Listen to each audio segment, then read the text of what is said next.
Hello বন্ধুরা, আজকে আমি চলে এসেছি আবার একটা নতুন রান্নার ভিডিও নিয়ে। তোমরা সবাই কেমন আছো? আশা করি ভালো আছো। আজকে আমি রান্না করব মাটন কষা। হ্যাঁ জানি, মাটন কষা সবাই রান্না করতে পারো, বেশিরভাগই পারো, কিন্তু আমি আজকে নতুন পদ্ধতিতে রান্না করব। তোমরা সবাই জানো প্রথমে আলুগুলোকে ভেজে নিতে হয়, তারপরে আলু ভাজা হয়ে গেলে ওর মধ্যে গোটা গরম মশলা, জিরে এবং তেজপাতা দিয়ে একটু নাড়াচাড়া করে পেঁয়াজ রসুনটা দিয়ে ভেজে ভেজে নিয়ে মশলাটা দিয়ে দিতে হবে। মশলার মধ্যে হলুদ, লবণ, চিনি দিয়ে দিতে হবে।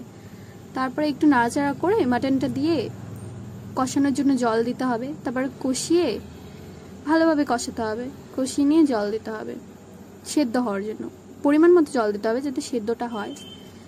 তখন দিতে হবে মসুর ডাল। তোমরা কি এইভাবে করে দেখেছো কোনোদিন? এটাই কিন্তু আমার রান্নার আজকে নতুনত্ব। মসুর ডাল দিলে কিন্তু দারুণ লাগে খেতে। তোমরা হয়তো ভাববে মসুর ডাল দিয়ে আবার কেউ মাটন রান্না করে দেখো, কথা দিলাম ভালোই লাগবে। তারপরে তো হয়ে গেল, সেদ্ধ হয়ে গেলে দেখে নেবে তোমরা। সেদ্ধ হয়ে গেলে গরম মশলা দিয়ে নামিয়ে নিলাম, বাস মাটন তৈরি।